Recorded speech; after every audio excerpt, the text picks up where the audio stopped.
Hello and welcome everybody to the Brooklyn Rail's new social environment. I'm Catherine and I have the privilege of being your MC today for a conversation with Raymond Foye and Tamara Gonzales. Today's conversation is dedicated to the memory of George Floyd, whose life was unjustly taken away by the police in Minneapolis on May 25th. We send our love and deepest condolences to George's family and friends, and we stand in solidarity with those protesting in peace, which echoes what Dr. King did with his nonviolent philosophy during the civil rights movement. And we need to remember this and keep up the work on it. A couple of notes before we do get started today. We will be recording, as usual, this meeting for the Rail Archive. So if you prefer not to be seen, you can disable your camera by pressing the stop video button in the bottom left corner of your screen. Feel free to eat your lunch during the event. We'll keep the audience on mute until question time towards the end of the conversation. And if you do have questions, just write them in the chat and I'll call on you to speak during the Q&A. Or I'm also happy to read the question on your behalf. The Rail team will be helping out with tech, and our production assistants will be typing closed captions to make the talk more accessible. So feel free to turn those on at the bottom of your screen. Before we depart today, the esteemed poet Michael Gottlieb will be reading for us. We'd also like to send a special thanks to the Richard Pousset Dart Foundation for sponsoring this week of the New Social Environment. The foundation advances understanding of Richard Pousset Dart as a visual artist, and they also support educational programs where art making is a vehicle for positive personal transformation, and they promote intellectual exchange within the arts. And now to introduce our host today, Raymond Foye is a writer, curator, editor, and publisher. He has worked for City Lights Books, New Directions, Petersburg Press, and Hanneman Books. He has worked as the director of exhibitions and publications at Gagosian, and his recent projects include the collected poems of Bob Kaufman. Most recently, he's worked on an edition of Gregory Corso's Last Poems and the collected poems of Rene Ricard. He's also a consulting editor of The Rail. And now, Raymond, I'll hand it off to you to introduce Tamara. Thank you, Catherine. Today, we have one of my favorite artists, favorite people, Tamara Gonzales. She was born in Madera, California, 1959, and lives in Brooklyn, New York. She's received her Bachelor of Arts degree from Vermont College in Montpelier, Vermont in 2005, and an Associate in Applied Science Fine Arts from Parsons School of Design. Her work has been featured in exhibitions such as Orpheus at PS1, 2007, Spaced Out, Migrations to the Interior, curated by Fong Bui at Red Bull, 2014, Current Undercurrent, Brooklyn Museum, 1997, going back there, Cool Girls, PS 122, 1996. She is a prominent participant in the community of artist-run spaces and artist-driven projects in New York City, and her work is in public collections, including the Bronx Museum of Art, High Museum of Art Atlanta, Colby College Museum of Art. She has been awarded residencies, Center of Contemporary Art in Mallorca, International Arts Exchange Program in Basel, Sanskriti Kendra, New Delhi, India, Yaddo in Saratoga Springs, and the Vermont Studio Center, Johnson, New York. She's been in a number of important group shows lately, including All of Them Witches, curated by Laurie Simmons and Dan Nadel at the Jeffrey Deitch Gallery in 2020. Vanquishing Ocular, curated by David Sally and Nicole Wittenberg at the Rental Gallery in East Hampton, New York, 2019. Psychedelic Healing Center, 2019. Sun Gazers at the Pit in Glendale, California. Out of Control, curated by Sally and Peter Saul in Venus over Manhattan in 2018. And Mixed Bag, curated by Joe Bradley and Jeremy Willis at Real Estate Brooklyn, New York. Tamara, welcome. Thank you. And I think we were both discussing earlier how odd it feels to be doing this right now, how we all kind of feel like we're in a kind of state of war with our own government. And every day we reach a new low, it thinking it cannot possibly get more horrible and unreal. And every day we exceed that level of horribleness and unreality. How are you feeling about the situation at the moment? Ditto. I woke up especially rattled, getting a text from friends in New York, and we both mentioned I'm upstate right now, so I'm not in the city, and I feel very I feel a lot of pain. I feel a lot of pain for what we're going through, and I remember growing up in Madera, there was a similar atmosphere, and the struggle was in the cities, and we were a very agricultural area, 3 hours south of San Francisco. You might as well have been in another state at that time. And it was the civil rights. People were fighting, Watts was happening. And, in Madera, there was just a lot of fear of the unknown. There was only like 3 news channels, and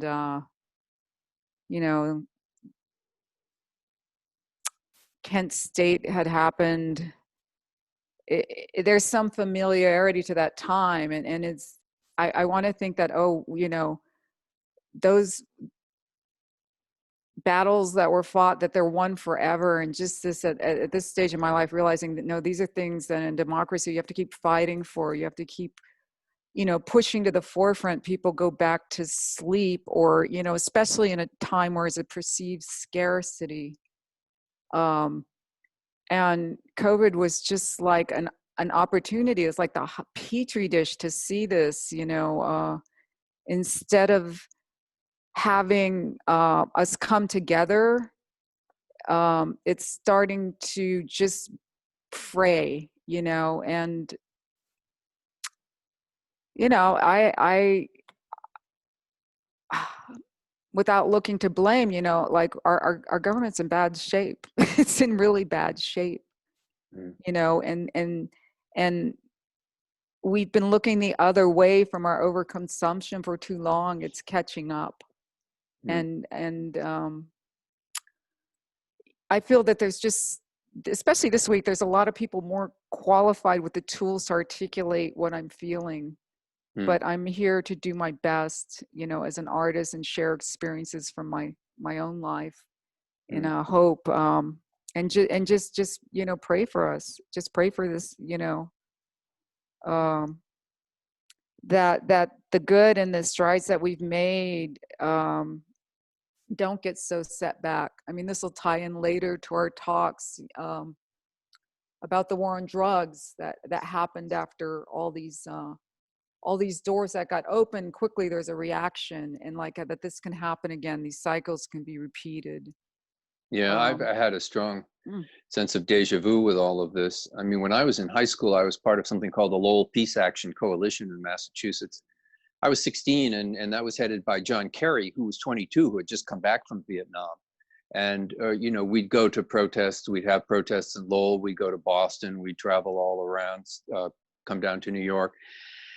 And it just seems like we're back fighting the same fight all over again. But I think, first of all, I think the Republicans have a hell of a lot to answer for in this country, for the situation that we're in with Donald Trump.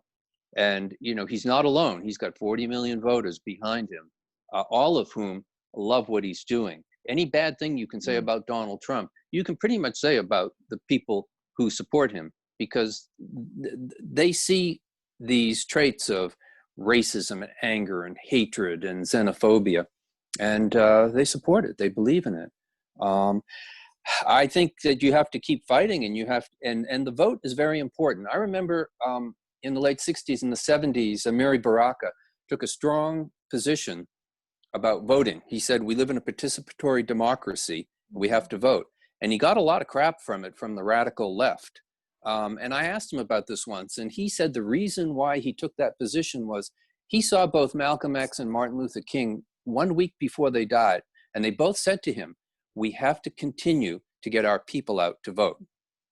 And that's why he took that position. And he'd be so proud today to see Ras Baraka as the mayor of Newark, doing an amazing job. So I hope in November we can turn these people out in a big way, because, you know, the Republican Party under Reagan, and when I say Reagan, I really say Reagan Thatcher, declared war on the American middle class, lower class, working class. And we didn't realize this until very recently.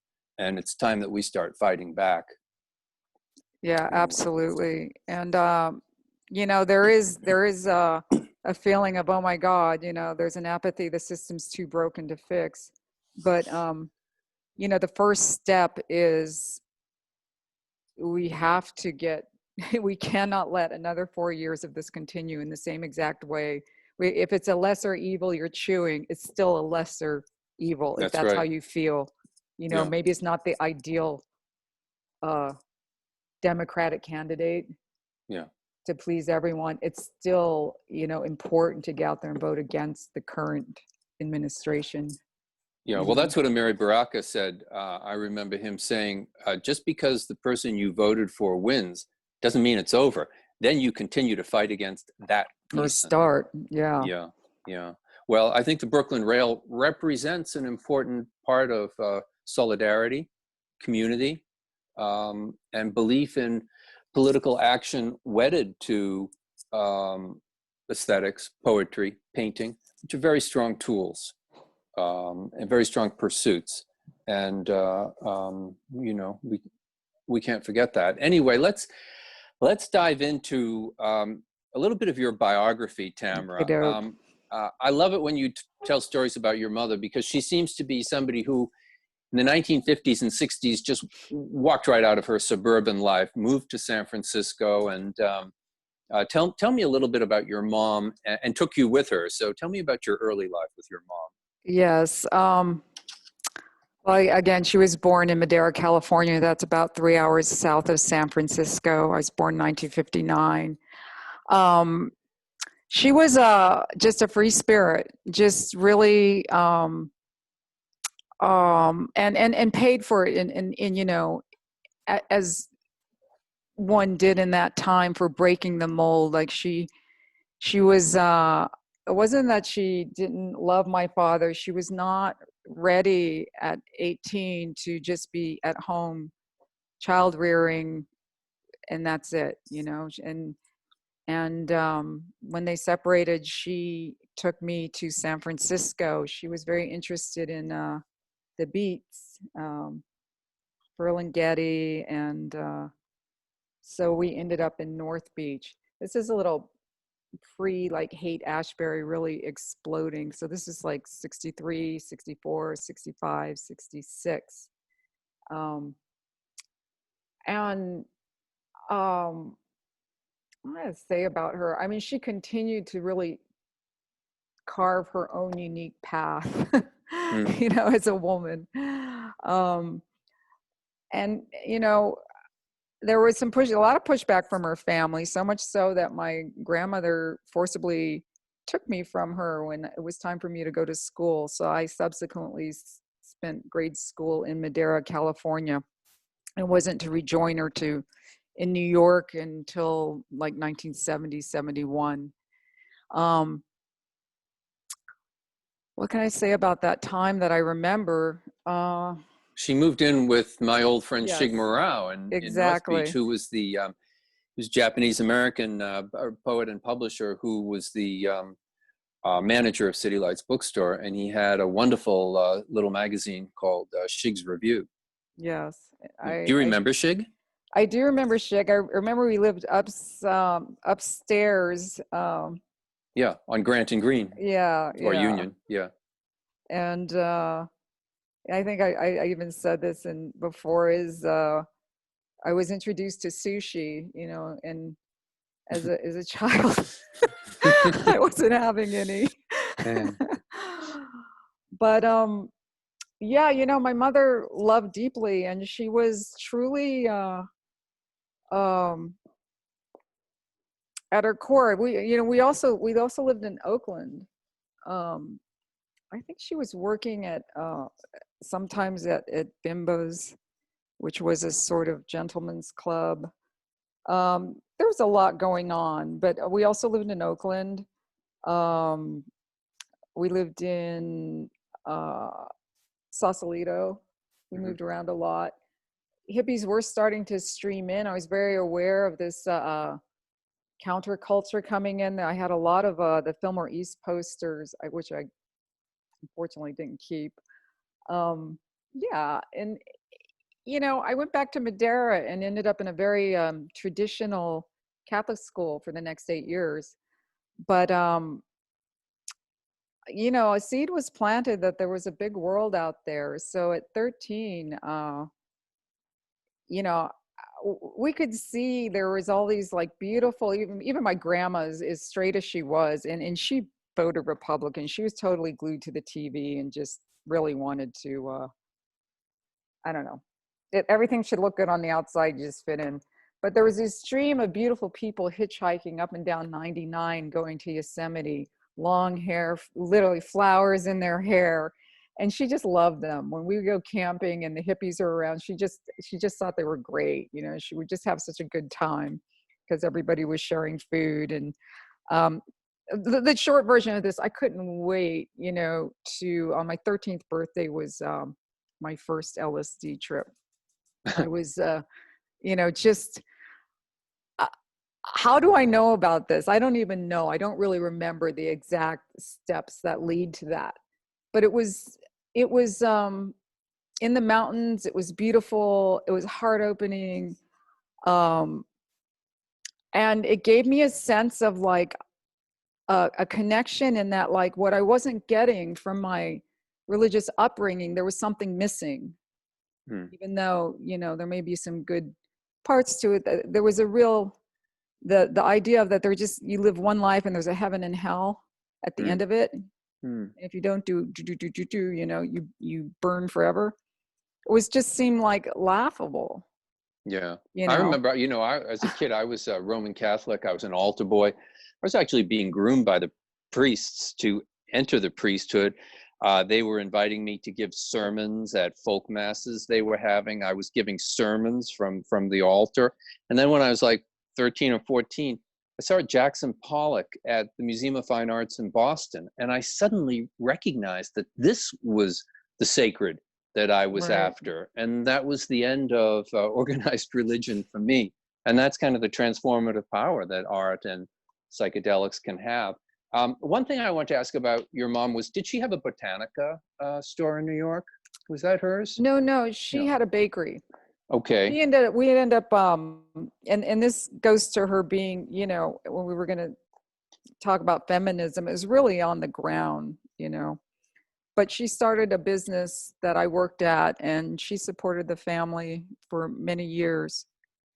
Making we cakes. Baked. It was, we titled the bakery, well, there was Desserts by Michelle, and then the little store was Desserts by Michelle and Daughter, sort of. That was you. That was me. It was supposed to be some say something, now and you must looking be back, really, it seems quaint, Yeah, you must be really tired by now of people asking if you were influenced by cake decorating in your work. No, not at all. I definitely was. Yeah. It's you're mixing, you're mixing with spatulas, colors. I made all sorts of fanciful cakes because I was, creative. It's definitely an art. Yeah. That's similar to painting, palette wise. Start with something white. Yes.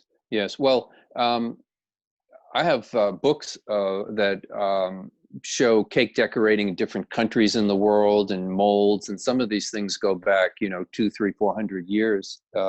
It's a great expression. It's a great popular expression. It's also, I realized when I was looking at the lace patterning that I ended up using so much. It's definitely there. The patterns that you make on like a wedding cake would be similar to the decorative elements in lace. And it does carry this sort of like a, women's history. Yeah. Now, where do the communes come in? Because I know you spent a fair amount of time. That was me. My mom, I guess she was out in Mill Valley. I kind of forget exactly who with.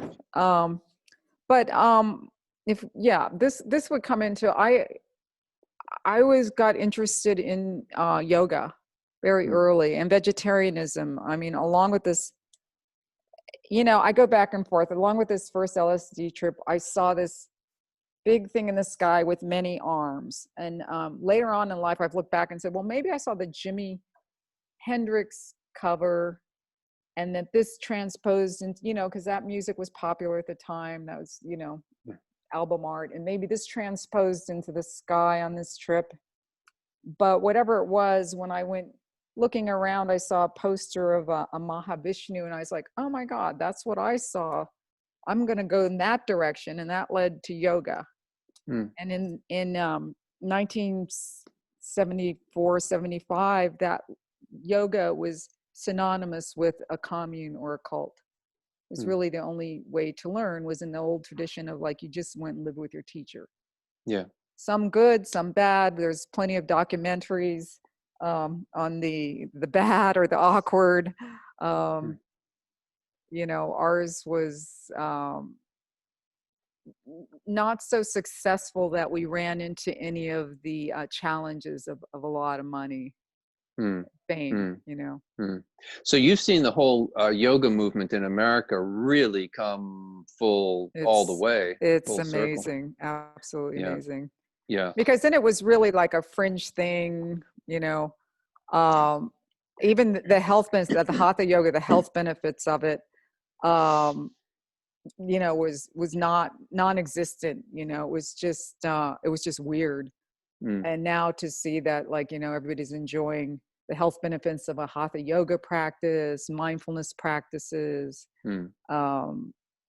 more women teaching, even back in India now, women teachers, because it had sort of trickled into just a male, were all the instructors, and now women are doing yoga. Yes. Well, there've been a number of stories in the press recently relating to COVID-19 disease, and one of the things that are really saving people is lung capacity. I read a study out of Italy that the difference between people who make it and don't has very much to do with lung capacity. And one of the ways that there's a new book out about, breathing as the health benefits of breathing. One thing I'll say, just because I don't pontificate a little bit, is this practice that I was studying. Most of them, they were called bifold practices, where there's pranayama, hatha yoga, mindfulness, some type of meditation, right living, and service. It was that was like right up there at the top. As soon as you are able, you give back, you serve others. This is not just something you go do for yourself. And it's subtle, but to have it there right in the beginning, I think was a valuable lesson for me, certainly at 16, 17, that I could, whatever I encountered in life, that it could be spacious enough. It wasn't like I had to fear that there wasn't enough, that you could always find some way to collaborate or involve other people and lead a richer, happier life for it. Yes. Well, one thing that always stayed with me from being in India in the 80s and studying at Krishnamacharya's yoga school, which I have Francesco Clemente to thank for bringing me there, was the notion that anything you do in life, you do in service to God, you do as an offering to God, whatever your conception of God is, and that may be non-theistic, but it doesn't matter whether you're making a painting or cleaning a bathroom toilet. It doesn't matter. Anything you do as an offering to God. I think that likewise, and you do, you do your best in that moment, the best that you can do. It's why I'm willing to show up today and do this. It's our task to do this. I love that photo of you with your yoga guru. What was his name? And okay, so this is I just came across this. This is Yogi Ramaya and myself. I guess I can't Claudio, see let's it, show right? that picture. Yeah, the first slide.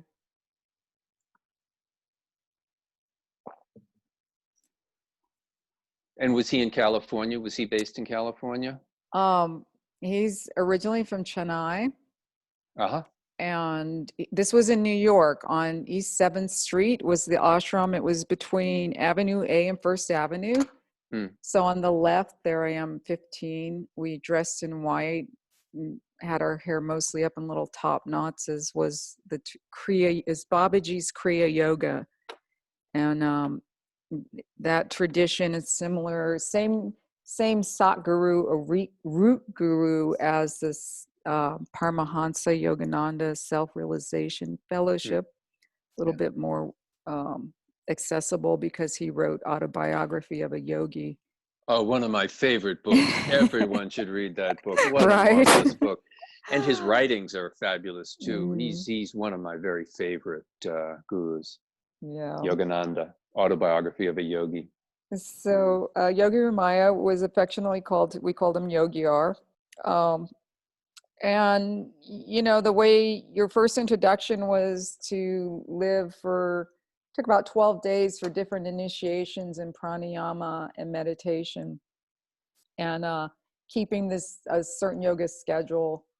And that there was also, you could go live in the centers, which I chose to do for a couple of years afterwards. And in that model, we took jobs outside, and mostly in nursing. I was working as a nurse's aide in Imperial, California. Tough job, but you know, really, I'm happy I had that opportunity.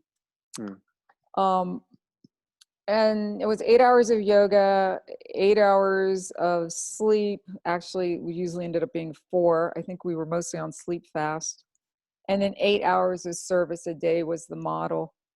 And during that time, I'll say it was my first painting, because we kept like a very Hindu schedule, and we do pujas, which are elaborate offerings of flowers and food substances to certain deities in the forms of their murti or their idol.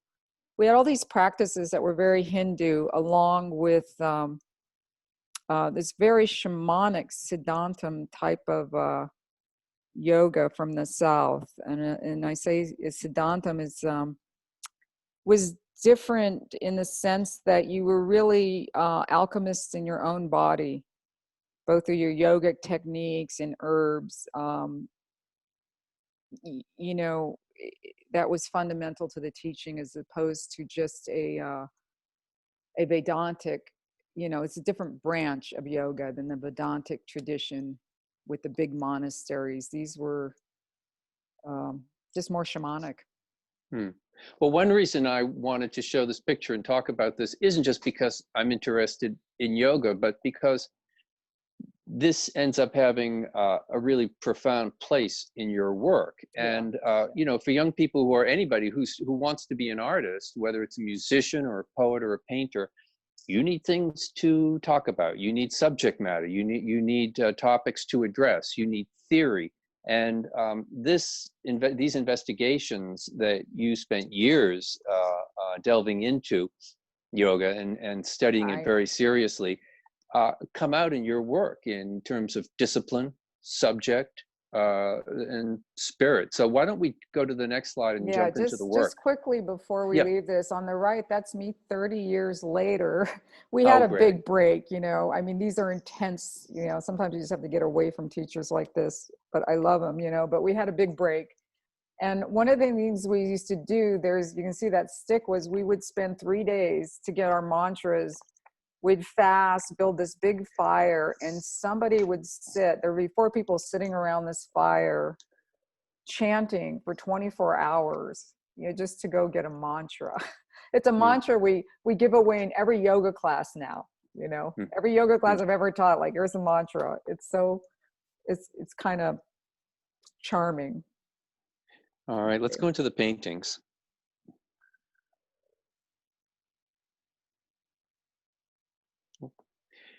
Now, I think your early work, you're very influenced by graffiti, obviously, street art. What's going on here in terms of your influences, and where I love this painting? I love all your work, but the early work, which is not well known, is it's really not well fabulous. known, and I sometimes feel it's kind of a, you know, like a in the eye.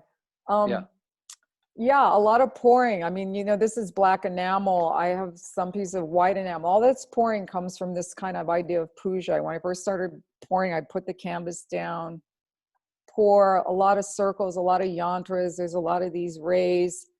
For me, that doily that's on the right that I stuck on there became this moment, because I had a couple of these going. One fell off, and I saw the pattern underneath, which led into a whole body of work that I think I've probably shown more recently, so people maybe know more of that work, this stenciling through lace. But I was always trying to stick flowers, trying to get things on the canvas. And there's always a kind of sacred architecture underneath, Yeah, isn't there? there's some eyes under. I'm pointing at my screen like you can see me, but there's like, that's the other thing. I've always, these eyes or these yantras, a lot of times I paint them out. Or years ago, I used to write mantras on the back of them, or I get frustrated, kind of calm me down. Are you familiar with the Vastu Sutra, the sacred books that give proportions and measurements for art and sculpture and architecture in India? I am. It's a great book, isn't it? Yeah, and I found another one I've got to share with you. I don't have the name with. I have it in Walton. Yes.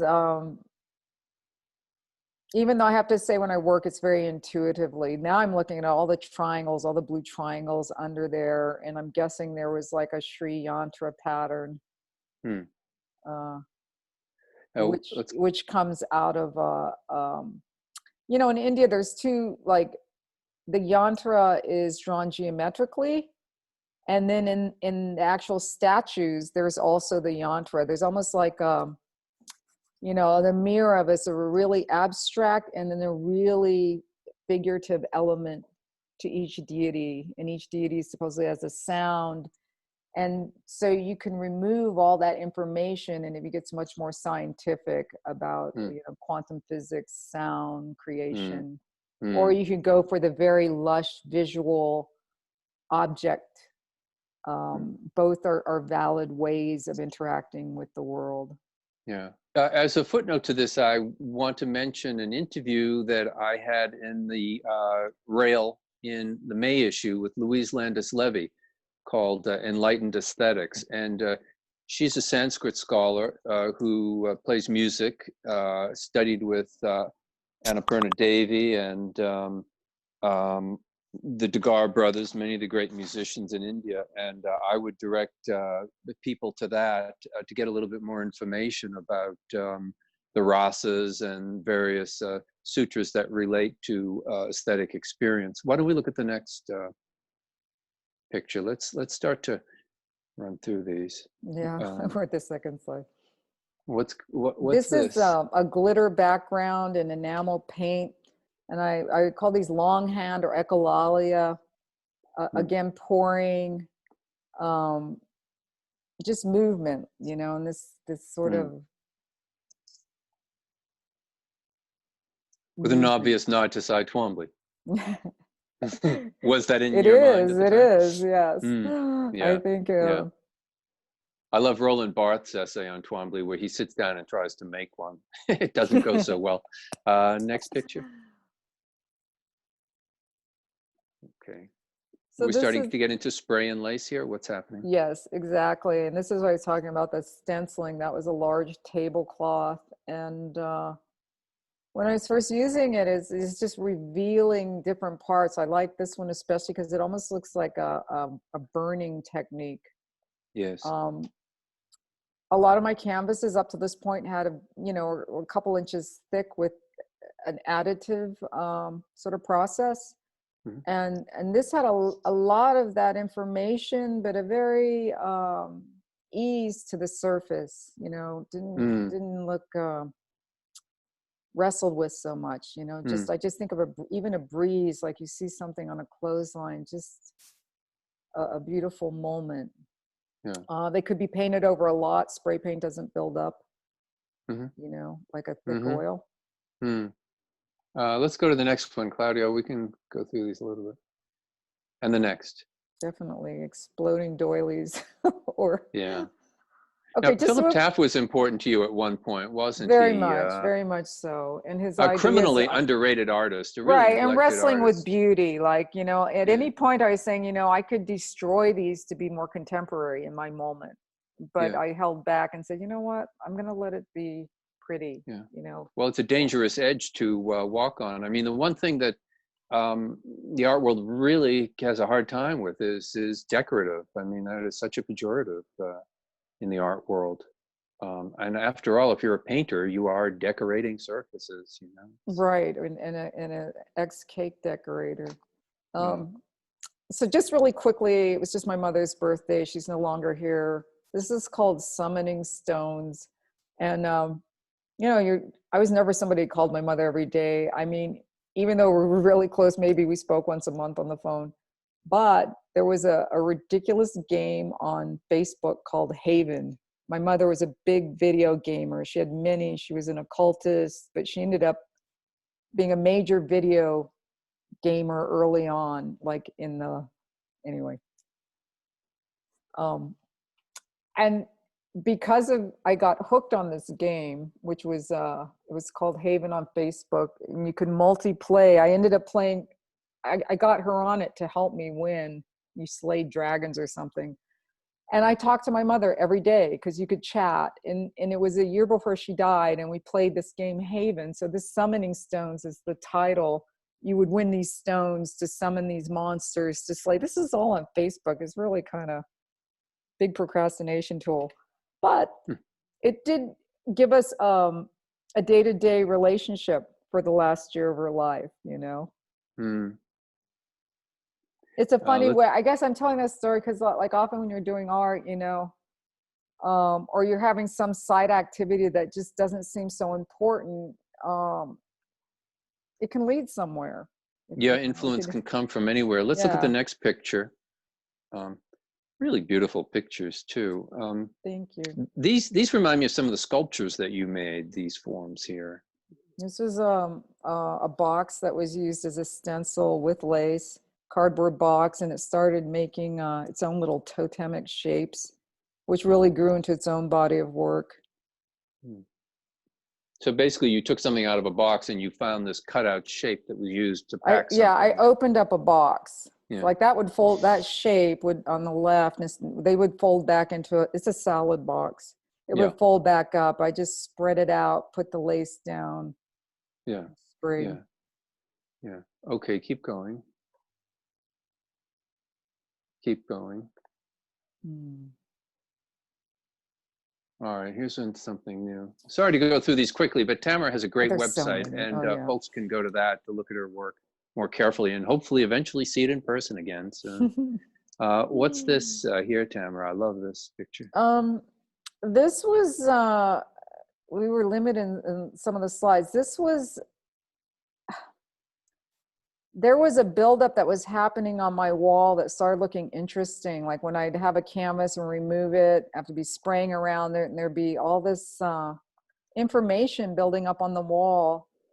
And it just inspired a group of paintings about mark making and emptiness and sort of the randomness of, like, I'm trying to make a piece of art over here, and this is evolving right alongside me. Yes. So I was like, hey, that looks pretty good. I'm going to directly try to, you know, bring that into what would be the final paintings. Yeah. What's the next one? Okay. Snake skin.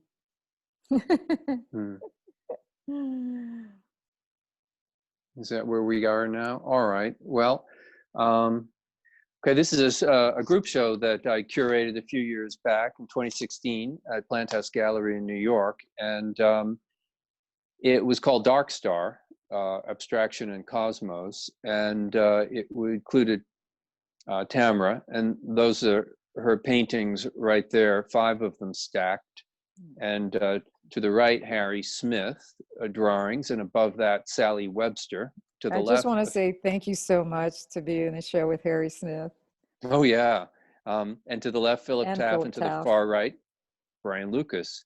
Also in the show was Thomas Kovacevic, Charles Stein, and Jordan Belson. I think I've got everybody.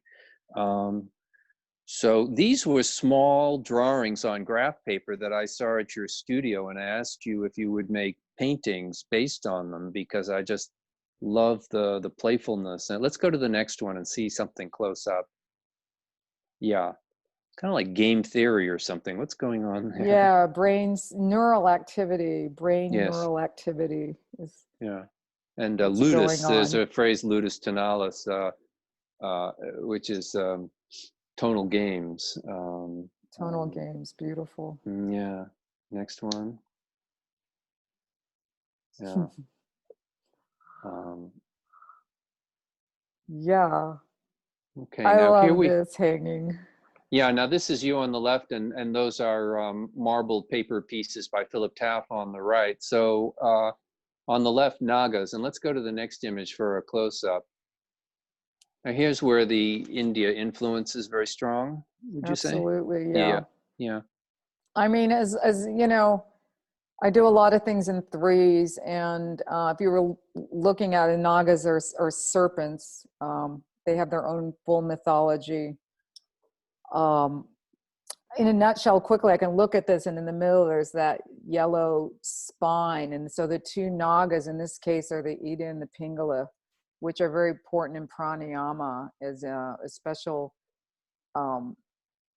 techniques that you work through your breath, and that's like the potent part of Kundalini yoga is you're really always working with your breath to strengthen that central column of energy. Let's take a break and go back to full screen with Tamara. And this is a tough question, but in a nutshell, can you sum up your experiences in India, where you traveled and what you saw and what you did? Boy, in a nutshell, that was a trip I had planned on taking in the late 70s. I got in a car accident. It didn't happen. Subsequently left the ashram. Went back to New York, punk rock scene, Pierce knows. I'm like, okay, I'm going to explore this for a while. Was living with my mother on the Upper West Side. She was a practicing pagan involved with the Magical Child group, Magical Child bookstore down on 17th Street, I believe. Yep. Where was I? Oh, yes. Yoga. India. Okay. India. So that trip didn't happen. Suddenly it's almost 2001. I'm living in Williamsburg by this time, and I'm turning 40. And it's like, what do I want to do? I'm turning 40, you know? And it's like, I want to take that India trip. And I'd also started practicing again. That picture on the right, I'd been back in touch with my guru. We kept in touch. I mean, I never went back, you know, it was never the same relationship, but guru is really the word for catalyst. So this is an important catalyst in my life. Applied for a residency in India, was accepted. And, you know, that was like 9 days after 9/11, I flew to New Delhi. And I went first to Varanasi. Always wanted to go. I stayed there a month. I could have stayed there longer. I was, of course, keeping drawings and sketchbooks going, but I wanted to get to the Durga Puja in Calcutta. I basically feasted on all these places I dreamed about for, you know, as a child, and was able to go as an adult. Spent a month in the Shivananda ashram, getting certified. By now you need certification for hatha yoga classes to teach. So did a month there. It's it's a Siddhanta tradition, you know, very similar. Yeah, made art, you know, fell in love with India many times over, and every day I would say I was also pounding my fist on something.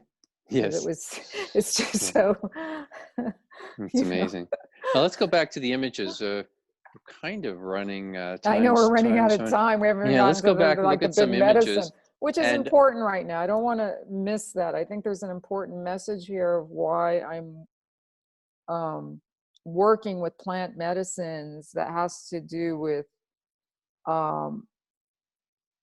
fundamentally an awakening of our interconnectedness that has to happen inside. You can keep enforcing this on people through good government, you know, appealing to people's logic, but fundamentally change happens inside. Your happiness, your connection, you're not, you know, where there is no other, you know, based on religion, sex, race, you know, whatever it is, status, that, and I just feel like it's so integral to our ecology and our position in this world and our own fundamental survival, that we experience the joy of that connectivity and the ease and the feeling of spaciousness, and that there is enough, and that we could actually, you know, those pipe dreams of like feeding the world are possible. We have science that has proved that, you know, that that's a good use of science, not necessarily all the genetic modification, but just that the intention of our greatest minds and our people, that comes from feeling good in oneself and feeling loved and feeling like you belong here, and that there's enough, which there's more than enough. So, and I really feel that you know, a big tool can be these, you know, they're starting to legalize psilocybin for PTSD treatment, microdosing. You know, we're getting, it happened in the 70s. I don't want to see us get the worst drugs flooding the society, you know, the ones that don't heal. And that happened in my lifetime. You know, everything got lumped together, like drugs, bad. Well, if you call them drugs, medicines, and now we have you know, an industry of antidepressants and all sorts of, like, we're always tinkering with our brain chemistry. You know, this is even in the foods we eat. So, you know, later on, my work with plant medicines, and this is after, you know, I really explored, you know, I was completely 100% sober for 23 years, you know, and I I didn't talk about this before because we remain anonymous in the program, you know, I really credit AA for that. And I ended up there trying to normalize, you know, like, well, Americans drink. You know, that's very acceptable to go after work to a bar and drink, you know, you know, why is that so acceptable, and not get together, take a healing plant medicine that doesn't have near the harmful physical side effects as, say, too much alcohol, and sing together and walk away feeling good on the weekend? Why is that illegal? You know? Yeah, it's unbelievable. Sorry for that tirade, but I feel this happening. Yeah, you can flip through the slides. Keep on with the images. Let's keep going. We'll never get to them all. She was stupid, right? I feel strongly about that, and that fear for me now is that you know, this is just like Nixon, when suddenly, like, oh, let's find the low-hanging fruit, you know. Okay, let's go back to those drawings. Now, I guess later with the hoodoo metaphysics we're going to look at, we get into some of the Haitian Veve work that you've been influenced by. But what's going on? What's going on here? Is this where ayahuasca begins to be a? Yeah, this definitely. I would say, you know, for ease of communication, we just say, okay, this is like definitely a medicine drawing. You know, the shape, the central shape that's making up an eyes and a nose and a face is also a bat that's hanging upside down, the moon, the cosmos. There's a little bit of, on the right, a little bit of mark making from the Shipibo tradition. Some ladies that both we collaborated, they worked on, they were gracious enough that they wanted to, you know, embroider some of my artwork. And also I drink medicine with them. So this is, you have a little special bond because of that. Okay, next image. Similar. Very similar, yeah, I sort of feel a dragon shape in there. There's also a lot of the Day of the Dead that's always from my seeking out my Mexican heritage, of which I know nothing. You know, I went to Mexico, and I guess I was around 30. I was really, fell in love. Yes. Similarities to India too, in the use of flowers and interaction with the sacred. Absolutely. Okay, let's keep going through the images, and let's just go through them in order to go back. To get to the end.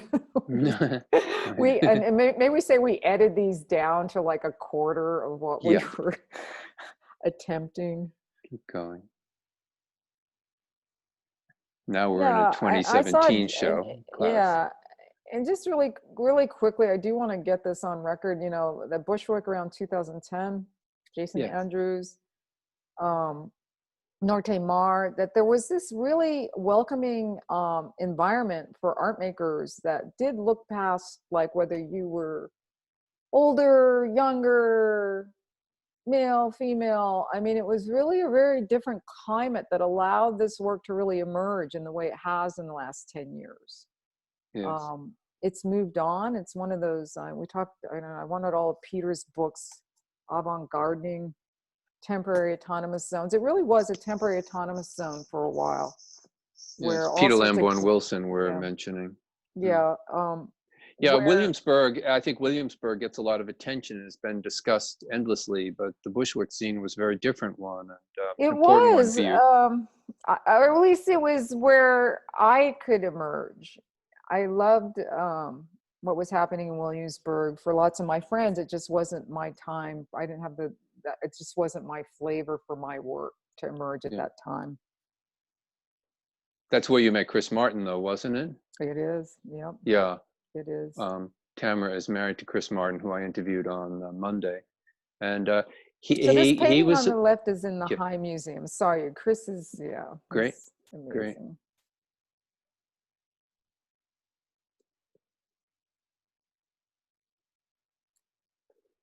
Yeah, so these characters came out of drawings and out of visionary stuff, but they also came out of this box stencil that was making totems. Right. And the next image is a close-up of the hummingbird painting, I think. Mm-hmm. Which has lots of Shipibo mark making. Yes. I mean, you do there's a lot of drawing in your painting. The drawing and the painting are really kind of fused, aren't they? There we have it. Yeah, always trying. I mean, I think Margaret Luchek visited, I first met her and Bill at Vermont Studios, and she came into the room as the tradition of it, it's a wonderful program. You get a visit by a visiting artist once a week. And she's like, make paintings from your drawings. And we're always saying that back and forth to each other because it's really helpful. But I have to be reminded. Keep going. You've had some really tremendous shows in the past couple of years. Thank you. Next. Yeah, this is You said at one point that Tip Dunham was an influence on you, and I can kind of see that here. Well, I was making them, and then one of his shows was up, and I really like his work. I always have. And I was just like, maybe it's just that like nose. Yeah. That beak, that nose, which is also sort of in Andean textiles. When they do a llama, they do this little beak like that. But yes, definitely. I'm a big fan. Next. He's always pushing things very far out there, and there's an interesting connection to Guston for me always, who's such an important artist. Okay, so here we have, what are these? Are these embroideries? These are woven tapestries. Boy, it's a lot to get out here. Yeah, go to the next one, which is a close-up. Yeah, and this is how I like them now. This is an artist frame that we showed at the New York Armory with the Pitt Gallery, and just this last Armory where they look. I finally framed them. Listen here, And I'm glad for that decision. So these are woven in Pisac, which is a half hour out of Cusco.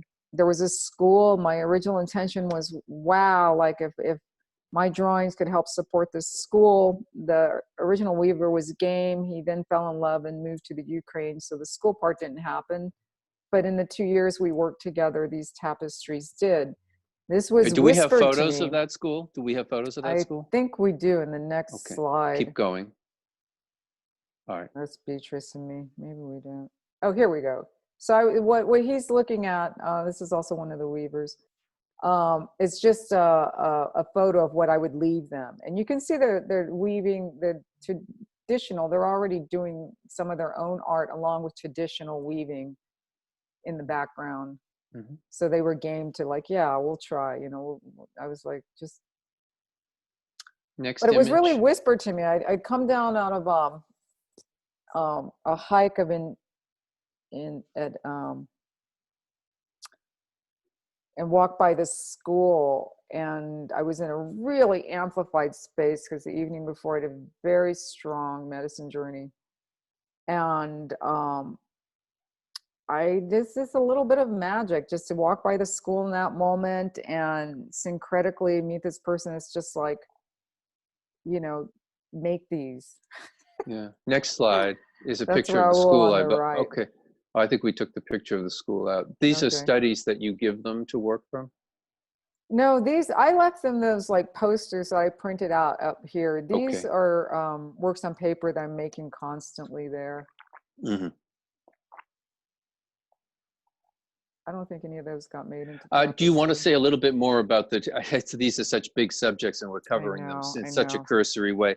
Is there something you want to say about something else about the tapestry workshops or the people you work with there? Well, definitely like, and Beatrice, if we go back a couple slides, that's Beatrice, because this is another style, right? These are embroidered works done by women in Pucallpa, Peru, and Beatrice facilitates these getting made, and I draw on chalk and I leave them and you know, go back a year later. I don't know how easy this is going to be in the future, but we got like a 12 made, and how beautiful the marriage, you know, that we're both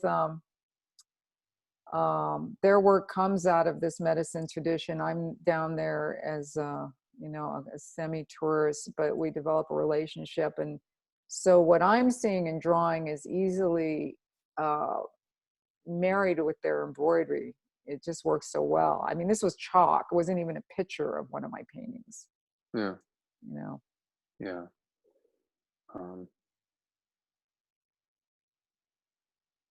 Okay.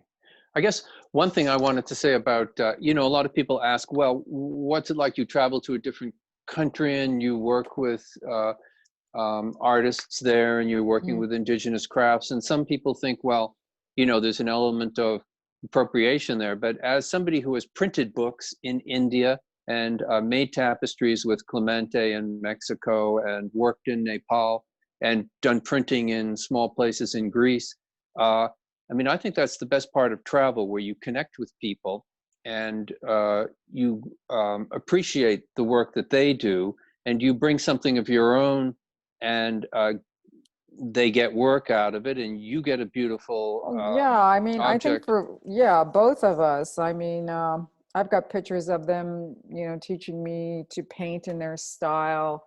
Likewise, you know, now there's elephants being embroidered because they've seen Ganesh. You know, there's it's a little different than at least in this case, it was just where I just ordered something, you know, here, you know, it's a sharing, you know, it's the same thing with clothes, you know, let's share clothes. Well, in ancient times, I mean, people were always traveling. There were trade routes that covered vast distances, thousands of miles. And, you know, goods were exchanged, and also meeting people from far distant lands was important, because it meant you had a connection and a network. And it's still that way, whether you're in a small village in India, and our friend and to Aaron be Sinif. said, you don't have to do this exploitatively. You know, No, in any no. transaction, I way overpay as a Westerner, and that's fine. Yeah. You Well, think of our know, friend Aaron Sinift and all the beautiful work that he's done with the Kadi absolutely. ashrams. So here we are with Yeah. Hoodoo Metaphysics, collaboration you did with Peter Lamborn Wilson. What can you say about this book? This was a lot of fun. First, I really loved meeting Peter, and just that you guys got to see my house in Walton that turned into Yes. its own kind of crazy installation. No, I thought I These were turned my phone off. drawings, Sorry. again, on this graph paper, and I'd recently, I mean, there'd always been like through Wiccan and through the Botanicas on the west side, and this is covered in one of the Brooklyn Rail interviews that the three of us did. Pretty, That's right. you know, so I'm not going to just repeat it. Mhm.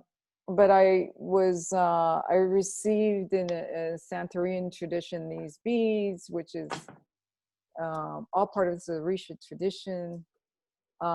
It's a syncretic tradition. Again, I'm not going to go into too much, but And there's Peter. Maybe it's somebody at the a lot of rail. altars and a lot of Yeah, it was a great house. It was a work of art in itself. I was just going to say, maybe somebody at the rail can look up quickly the link to Penn Sound website where Peter is reading Hoodoo Metaphysics. It's a wonderful series of home recordings that Chris Funkhauser made.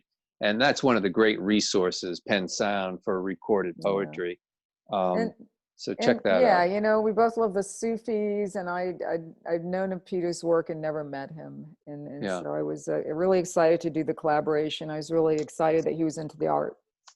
Now, this last image, let's look at that, and then I want to go back to the book for a minute. This was from my show, I don't know, maybe it's 2 years already, 1 year ago at the Pitt Gallery in Los Angeles. There's a serpent on the floor.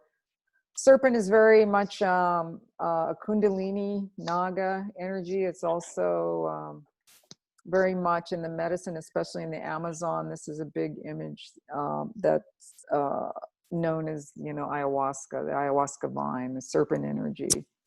And the paintings on the walls, yeah, we can mostly see them. And Speak painted for on the floor? themselves. Yeah, that was, you know, directly on the floor. And I like to have an element of that, not for sale. You know, this is a direct experience in an art show. Not always possible, but. Okay. You know what? We have a video that the Rail put up. Should we show the video and maybe then take some questions? Let's do that. Yeah. Okay, go for it. This is a new studio in Bovina, New York, and I've been working here approximately a month. I started where I usually start with drawing. That's a way that I can get in touch with whatever wants to come up in the paintings. And this, it turned into sort of a return to a lot of imagery that is a recurring theme in my work, but I haven't been directly addressing so much. Mermaids, snakes, skeletal figures, yantras, wheels. I was working so exclusively with patterning and then not using any brushes. I'm starting to pick up brushes again. Not that I forgot how to use them, but it does feel a little bit like relearning, like reinventing the wheel. Sometimes I will use a drawing and directly try to transfer it to a canvas. It rarely works out for me, so I'm better off if I have a kind of imagery going and then I go to the canvas and draw directly on it as if it were a piece of paper, at least to start. What's on the drawing table? Things just sort of accumulate here. This it's a postcard book of Frida Kahlo's work. I've had it for a long time, and this is the image that, you know, I've seen it before, but it feels like it's new, and it's so relating to things I'm also doing, and I'm just kind of keeping it open here. I've been using these pencils that are also watercolors. Let's see, books, this is great.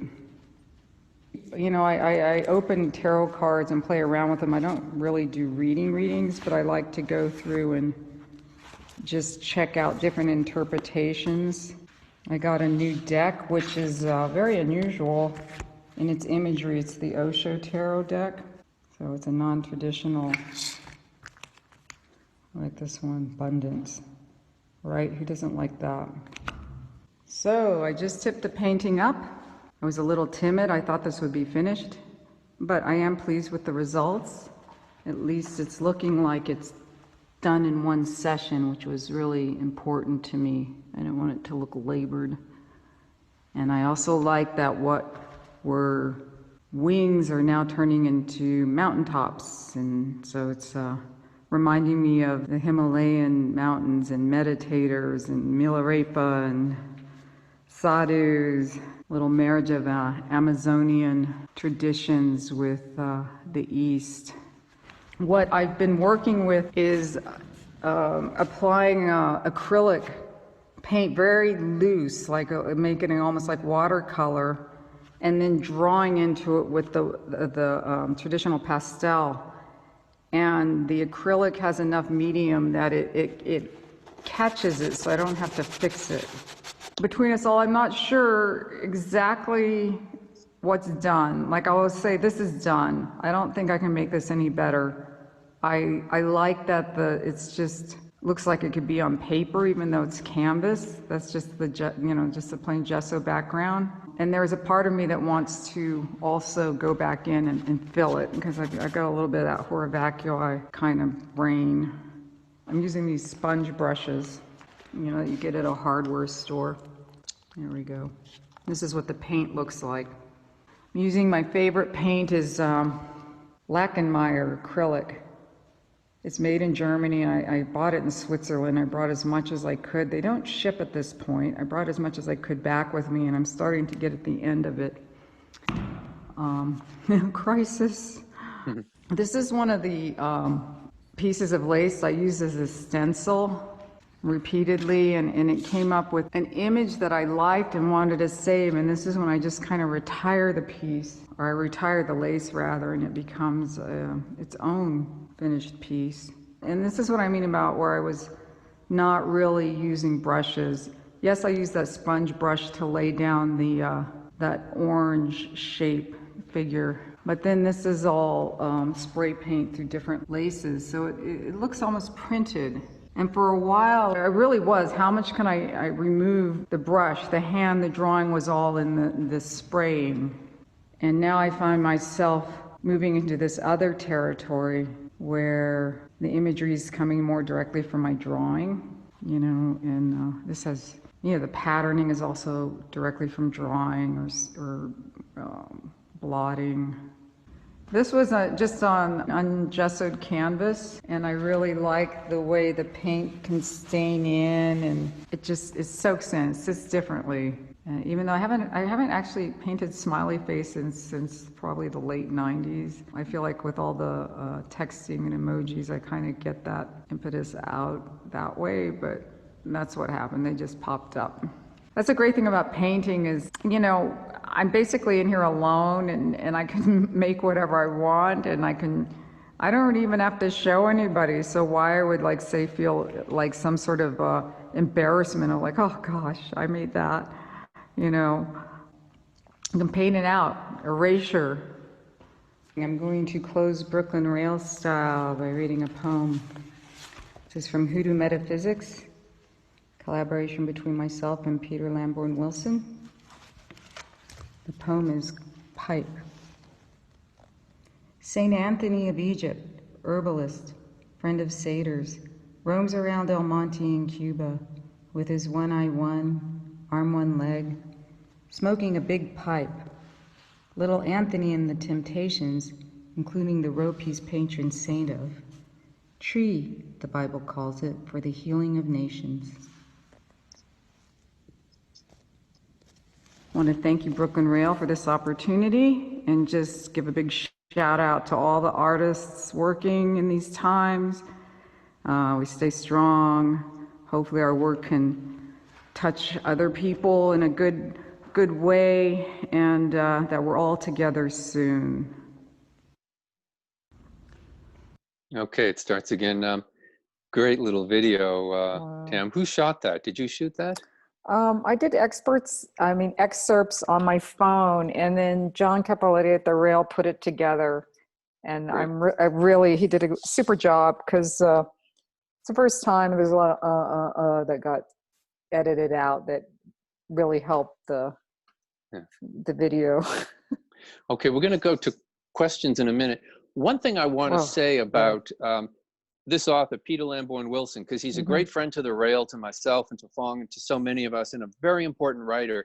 And this is something that a lot of people are not aware of. There is a hate website that has been put up on the internet against him by a rival anarchist from the old anarchist movement, who has a political bone to pick with Peter, and always did, and has cut and pasted and excerpted parts of his work to make a case that he is in some way, has been harming people through sexual, exploitation with young people.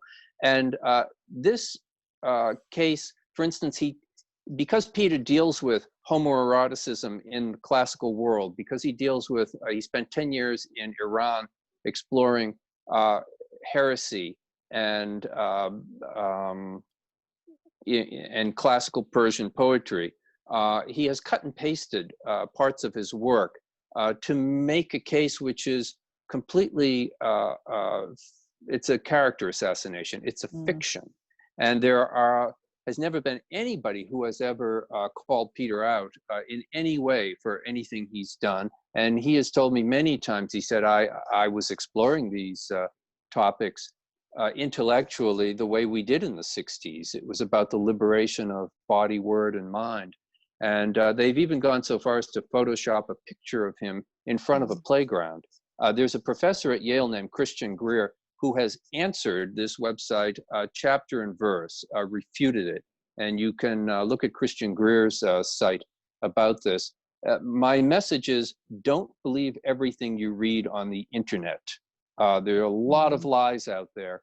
And I think Peter and his work and his reputation have suffered because of somebody who has really dishonest and nefarious intentions toward him. So I would say read his work and make up your own mind. Okay. Yes. Questions. Okay, thank you so much, Raymond and Tamara, for this wonderful conversation. It's been really fun diving into or getting a snippet of your work today. Our first question comes from Liz Marcus. Liz, I'm going to ask to unmute you now if you'd like to voice your question. Hey, Tam. Hi, Liz. Hi. Good to see you. Likewise. Work. The new work is incredible. Oh, thanks. The smiley faces are killing me. I just wanted you to talk about the frames within the paintings and when you use them and when you don't. Okay. Boy, I think that came after the. I know it came from an early like a drawing lesson from school, where one of my teachers said, if the whole page is too big, just draw a frame, sort of like it'll help. And I'm not sure why exactly it came back. It came back first in the drawings, and I've got some that are just frame within frame within frame. I don't know, it's one of those organic things that just becomes a thing in the work for a while. I don't know, it just does something. I'm surprised. It's the same thing like when I actually got around to framing the tapestry. It's like, oh, it's finished now. I like the idea that they were portable, but now with the frame on it, it's like something in our world today. I don't really know. Patterning for sure. Directing the gaze, maybe. It's just a thing. Awesome. It was a simple question. I've asked myself too, because it's stuck, it's not like I did one or two, it's really stuck for a while. Yeah. Work looks so amazing. Yeah, I love what I'm seeing behind you. Come out to California. Soon, I hope. Yeah. Thank you. Okay, our next question comes from Chagakate. Sorry if I ruined that. I will ask to unmute you now if you can voice your question.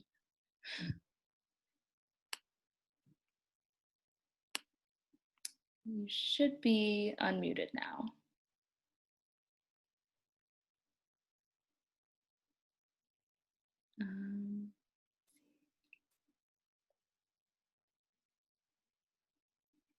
You should be unmuted now if you want to go forward with your question.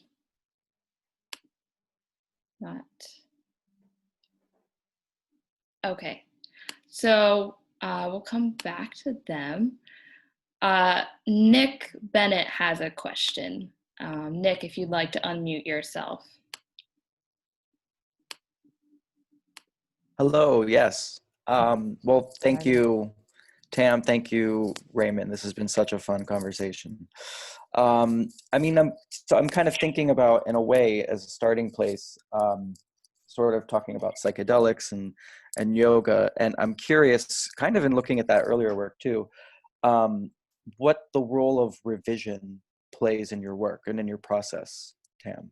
And I guess I'm also kind of thinking of too, like seeing the lace that you said in the studio visit, how that becomes, you know, it's a part of the process, but then at some point it becomes its own independent work.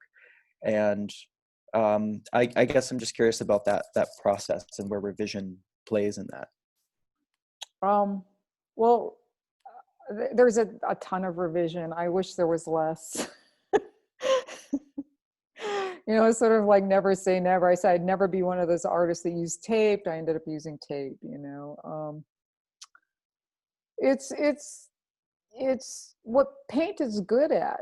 It's good, you know. It's demanding, but you know, you can paint it all out and start over at the end of the day. You know, a lot of times the part of the painting that for me that's not working is I'm trying to go around my favorite part because I think I've done something well. And now if I'm just on it, I just destroy the part I like best first, because it never works trying to fix what's around it and saving this one little precious thing. I'm better to go in with some bold move to revise it instead of this little, you know. Sometimes you just lose it. Sometimes it's just one little mark, one little erasure finishes it. That's always ongoing. What's the second part of the question? Was there? I mean, I guess I was sort of curious too about that process of how, you know. Oh, when something's done, like when. Yeah. It's much like on the wall, like I just see something that occurred, you know, it's like I'm mark making through this lace and I'm painting, and what's underneath it is the first image. And then all of a sudden I'll pin it up, and I've even gone back and taken imagery from a lace piece and made it into a painting. It's really how I got to these figures through this box stencil totem, is that I would see them on the lace. You know, because you're working in this sort of reverse process, almost like printmaking. Yeah, I was like, that's great. I like that. I want to, you know, that deserves its own look. Thank you. You're welcome. Okay, Shoga Khat is now back. I will ask you to unmute yourself so you can ask your question now. Hello, Tamara. Thank you Hi. for this wonderful talk. I really love to hear more about relationship towards yoga and spirituality, and how you discovered these various types of yoga. You talked about Shivananda and also other ashrams you've been into, but it has been a lot about your past. So how about now? Where do you stand in terms of spirituality? I mean, yoga is large, it's huge. I know part of it, But it's big. So where do you stand today, and how important is it to your own practice? As you said, your own practice is an offering. I mean, that's the principle also in Bhakti Yoga, just to do what you have to do and just offer it. And I would like to know more about your spirituality and your artistic practice today, and how does it relate to each other? It still relates, you know. I feel like these were things that were lifelong habits that I still continue today. I like to put myself in new situations, in new traditions. So currently there's a group of us that meet for a Kundalini yoga practice 3 times a week, taught by Aaron Jones. And it's similar, but it has new things. You know, I'm in my 60s now, so a lot of the things are almost becoming intrinsic. You know, just, I don't think so much anymore. Oh, now I'm going to go do my yoga. Certainly with the exercise, and I'm always thinking I should do that, you know, I should do more of that. But it's an integral philosophy. Obviously, I spoke, and it's another huge topic of why I would choose to go back to, say, working with plant medicines again, which are psychoactive, and this marries in with more of a shamanic Shaivite tradition in yoga, to use herbs at certain times as tools, psychoactive herbs. It just comes out in the work. You know, I will say that over the course of my life, I'm really happy that I followed that interest like I did, even though it was hard and it put me out, you know, it put me outside of society for a while and in some challenging situations for a young person.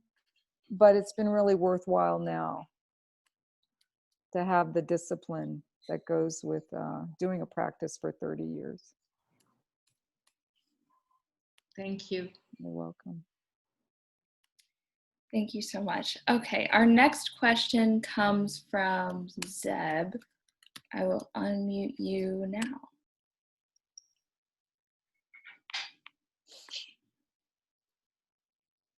Hello. Hi, Tamara. It's Hello. been delightful. I love the lace, the stencils with the lace. I feel that those are very rich. And I guess my question was really guided towards like you talked about tarot cards, and that's something that is very interesting because like it's the not only like the images are very like the hermit and all those stuff, but also like how that comes to form meaning. I guess do you see that by using like the lace as a stencil, or these like very rigid forms? Do you see that as a way to maybe talk about like spirituality, or I don't know, something? Yeah, I mean, I'm thinking about Liz's question too, how I got to frames, because that's something that on a lot of cards. Carl Jung has a red book, which is a lot of his drawings. Any of this imagery, both if you're making it or looking at it,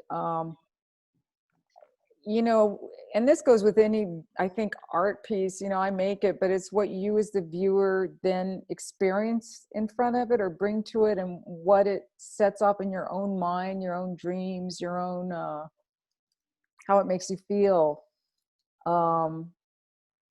As like, for me, you know, that's like the main purpose, you know. I mean, I make it for myself because there are points in my life I needed to do that. It was, you know, a way to channel my energy. But then it's like, how is it received? You know, the artwork needs to be received. And tarot cards too, they just help. I'd rather read about stuff like that than a lot of heavy art philosophy for me, even though sometimes I do read a little bit. You know, I just like things that make me feel more creative, make me want to make something. Thank you. Awesome. Thank you. You're welcome. Thank you. Okay, our next question comes from EJ Hauser. I will unmute you now if you'd like to ask. Hi, Tam. Can you hear me? I can hear you. Hi, babe. I miss you so much. I can see you. Okay, you're on your phone. So first of all, it's really great to see all of your images in succession today. And I guess the thing that I think about is this thing that you and I talk about in the studio about how things kind of circle around. You know, there's not really like linear progress, so to speak. We're just kind of always circling around. And so I guess my question is, you know, during this time of pause, at least in my own kind of studio practice, I've had a lot of time to kind of reflect, you know, because well, it's been a very quiet time, and I've been looking at some of my own work, like, and thinking, well, what images from the past might I want to circle back into the work? And I wondered, just seeing all of your work today, like, if there are things from the past that, you know, are catching your eye in the present that you're thinking about reincorporating into you're making, you know, for this upcoming summer. Because I know that summer is like a very productive time for you. Right, absolutely. What is it? We're on like a spiral, or it's turtles all the way down. We always joke. Yeah, just even putting this together and looking through this many images, I'm like, oh yeah, what about that? What about that? Almost I get overexcited with like what direction to go in, and then you actually get in the studio and you know, I'm drawing. And then from there, I can see, you know, it's in the working that I'll actually see which thread I pick up. But I have, I don't know, I feel like collage. I'm just really feeling drawn to the materiality of things again. You know, like I haven't dealt with that so much recently. I feel like there was a lot of collage in your work when I first met you, and also like installations, you know, and sometimes I think like that installation side of you is also still there. Yeah, it's always banging at the trying to get out. It's trying to get out. For sure. And the thing is, as much as I'm up here thinking about it, like we're talking about it, then you get to the actual studio, and I don't know exactly what's going to be made yet, but it often differs to what I'm thinking of. I like to always narrow that gap, but I'm trusting more the body, what the body wants to make. Yeah, and I feel like seeing things in drawing really is the way that they travel that distance between the head and the hand, for sure. Absolutely. Thanks so much for doing this today, Tam. Oh, miss you. Bye.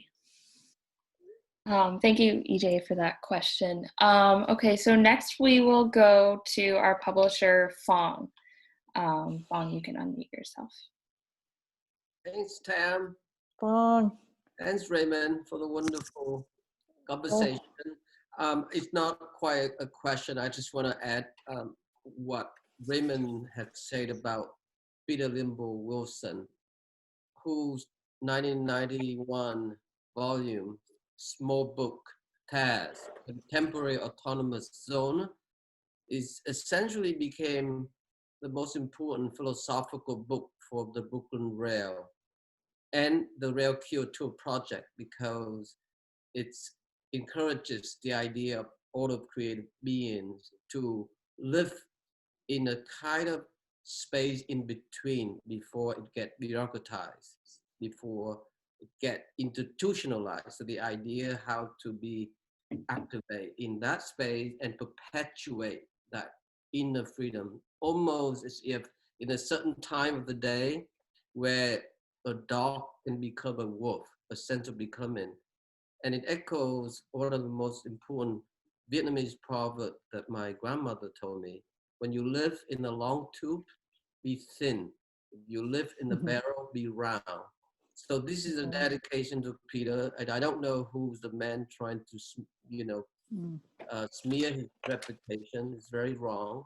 But essentially, Peter is our equivalent of today living world witness. So I just want to say that, get off Thank my you, chest, Fawn. continue. Also, you are part of that community. Thank you, Tam, for being who you are. You're welcome. Thank you, Raymond. Thank you, Fong. Thank you. Thank you, Raymond and Tamara, for this wonderful conversation. Before we close with a poem, do you guys have any last comments you'd like to add before we close? You know, Tam, the one question I didn't get to, I wanted to ask you, was about Japanese anime and the influence on your work. Can you give us a real quick statement? Because I know you love Oh it. my goodness, yes, yes, I love it. I love it. Wolf's Rain, Evangelion, Moon Phase. Just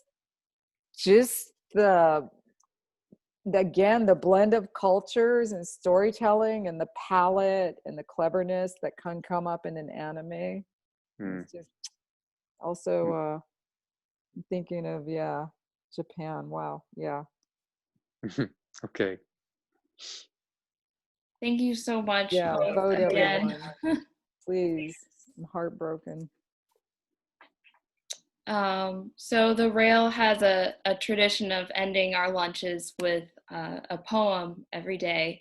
And today we're delighted to have poet Michael Gottlieb. Excerpts of his 21st book, Mostly Clearings from Roof Books, were published in the Rail's November edition. Theatrical production of that book was directed by Janae Carreno, which was staged at the Poetry Project at St. Mark's. In September 2021, to mark the 20th anniversary of 9/11, the Poetry Project will be presenting a staged adaptation of his poem about the attacks. The Dust, as it did on the 10th anniversary. This version will be directed by Janae Carreno as well, and presented along a dramatization of his poem about COVID-19 in New York. And his next book, Selected Poems, will be published by Chax Books in autumn 2021. Michael, I will unmute you now, or you're unmuted, so you can read. Hi, can you hear me? Yes. Okay. So thank you, everybody. Thank you, Fong and the Rail. It's so great to be here. The Rail is so important to me and to everyone that I know. Tamara, this was wonderful and just fabulous to see all this. And Raymond, thank you also. And I wanted to key off something you said at the very beginning, Raymond. I have two quick poems to read, but just to set the stage. You talked when you started about this world that we live in where things just keep getting worse. And the next day we think it can't get worse, but it does. The work that I'm reading from, the work that was presented at St. Mark's, was written starting 2 years ago in that same space, headspace, that maybe we still live in now. I'm not sure. And it's all within the same filter of everything that I do. I have two big themes: New York, which is in everything that I write, and the question or set of questions around how we live our lives as poets, or painters, or people. What are our responsibilities to ourselves and to each other and to our work. So this is called Where the Poets Take the Waters. Where the poets take the waters, asking nicely for a fight. The blasé settee, the doofus stand-in, the equivalent of a mere needle stick, the dry goods. I can't imagine anywhere I'd rather be tonight. what we all naturally have a hankering for, such blithe assurance. Your rod and your staff, they comfort me. Without apparent volition, they ring down from the lookout, the sally gate, the happy accident, the cracking mask of resolve. What is laid on with the trowel?